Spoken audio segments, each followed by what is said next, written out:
नमस्कार, मैं Anupama Jha. A1 news में आपका स्वागत है। आइए बात करते हैं कुछ खेल जगत से जुड़ी खबरों की।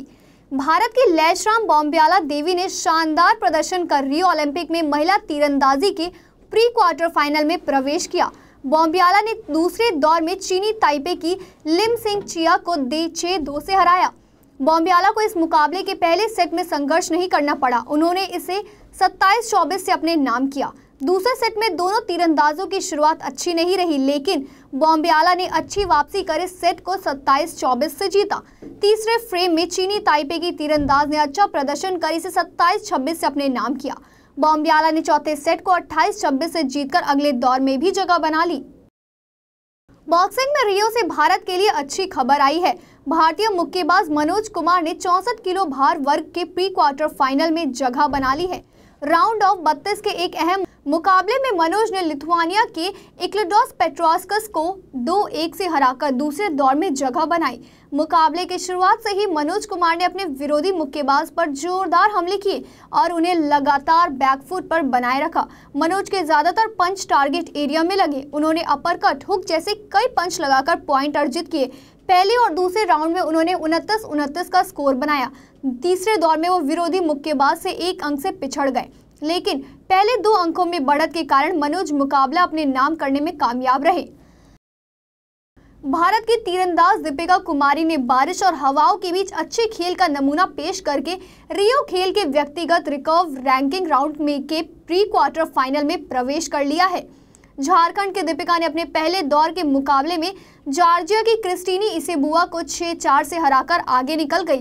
अगले राउंड में दीपिका का सामना इटली के गुएंडालिना सारतोरी से हुआ। दीपिका शुरुआत में 24-27 से पीछे हो गई थी, लेकिन अगले सेटों में दबदबा बढ़ाते हुए दीपिका ने सारतोरी को 6-2 से मात देकर प्री क्वार्टर फाइनल में अपनी जगह पक्की कर ली है।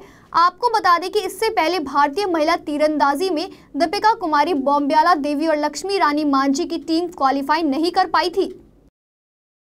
रियो ओलंपिक में भारतीय भारोत्तोलकों का अभियान खत्म हो गया है। भारत के भारोत्तोलक सतीश कुमार शिवलिंगम पुरुषों के 77 किलो वर्ग में 11वें स्थान पर रहे। वहीं राष्ट्रीय रिकॉर्डधारी शिवलिंगम ने स्नैच में 148 किलो और क्लीन एंड जर्क में 181 किलो समेत कुल 329 किलो वजन उठाया। राष्ट्रमंडल खेल 2014 में स्वर्ण पदक जीतने वाले शिवलिंगम के नाम पुरुषों के 77 किलो वर्ग में 336 किलो का राष्ट्रीय रिकॉर्ड है।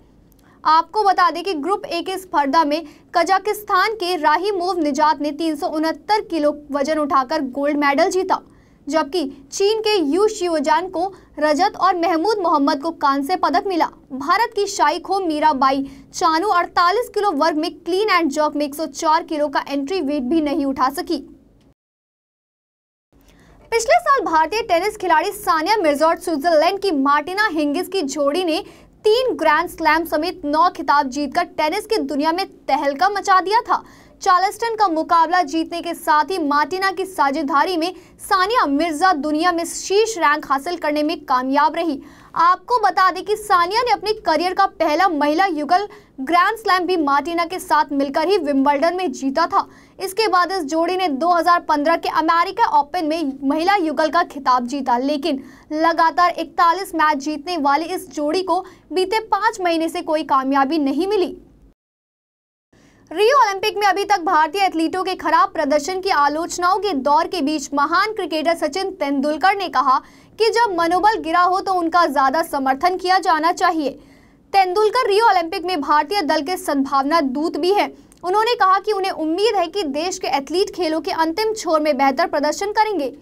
तेंदुलकर ने एक कार्यक्रम में कहा कि पहला चरण हमारी रणनीति और उम्मीदों के अनुरूप नहीं चला, लेकिन मुझे पूरा भरोसा है कि हमारे समर्थन से चीजें बदल जाएंगी। मैं निश्चित रूप से अपने एथलीटों के साथ हूं और उनका समर्थन करूंगा, विशेषकर तब जब उनका मनोबल गिरा हुआ हो। रविचंद्रन अश्विन और रिद्धिमान साहा के शानदार शतकों की बदौलत भारत ने वेस्टइंडीज के खिलाफ तीसरे टेस्ट क्रिकेट मैच के दूसरे दिन अपनी पहली पारी में 353 रन का स्कोर बनाया। वहीं वेस्टइंडीज ने इसके जवाब में दूसरे दिन 18 ओवर में 49 रन बनाए हैं। क्रेग बैथवेट 29 और लियोन जॉनसन दोनों 16 रन पर खेल रहे थे। जॉनसन जब 4 रन पर थे तब मोहम्मद शमी की गेंद पर लोकेश राहुल ने स्लिप में उनका मुश्किल कैच छोड़ा। आपको बता दें कि इससे पहले भारतीय पारी अश्विन 118 और साहा 104 के इर्द गिर्द घूमती रही। भारत ने अपनी पारी में 129.4 ओवर खेले, जिनमें से 72.2 ओवर इन दोनों ने खेले और इस बीच छठे विकेट के लिए 213 रन की साझेदारी की, जो भारत की तरफ से वेस्टइंडीज के खिलाफ नया रिकॉर्ड है। यह विदेशी सरजमी पर छठे विकेट के लिए भारत की दूसरी सबसे बड़ी साझेदारी है। ईश सोडी के 7 विकेट की मदद से न्यूजीलैंड ने जिम्बाब्वे को दूसरे टेस्ट मैच में 254 रन से हराकर 2 टेस्ट की सीरीज में 2-0 से क्लीन स्वीप कर दिया। वहीं उससे पहले जिम्बाब्वे की टीम 387 रन के लक्ष्य का पीछा करते हुए 132 रन पर ऑल आउट हो गई। जिम्बाब्वे की तरफ से सलामी बल्लेबाज टीनो मोवियो ने सर्वाधिक 35 रन बनाए। दूसरी पारी में न्यूजीलैंड के लिए ईश सोडी और मार्टिन गैप्टिल ने 3-3 विकेट लिए। सोडी ने पूरे मैच में 7 विकेट हासिल किए। आपको बता दें कि न्यूजीलैंड ने अपनी पहली पारी 4 विकेट पर 582 रन बनाकर समाप्त घोषित करके जिम्बाब्वे को 362 रन पर आउट कर दिया था। हालांकि फॉलो ऑन देने के बजाय फिर से बल्लेबाजी की और अपनी दूसरी पारी 2 विकेट पर 166 रन के स्कोर पर समाप्त घोषित की थी।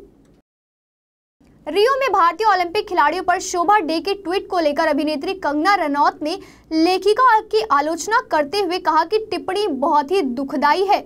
शोभा ने भारतीय खिलाड़ियों का मजाक उड़ाते हुए कहा था कि उनका लक्ष्य सिर्फ सेल्फी लेना और बिना किसी पदक के वापस लौट आना है। उनके ट्वीट ने लोगों को खासा नाराज कर दिया और उन्हें खरी खोटी सुननी पड़ी। इस संदर्भ में प्रतिक्रिया पूछने पर कंगना ने संवाददाताओं से कहा, हमारा प्रतिनिधित्व करने वालों के लिए यह कहना बहुत ही परेशान करने वाला है। यह बेहद निजी राय भी हो सकती है। खेल जगत से जुड़ी खबरों में बस इतना ही। देश और दुनिया की खबरों के लिए देखते रहिए A1 न्यूज़, क्योंकि हम करते हैं खबरों की पड़ताल तह से तह तक। धन्यवाद।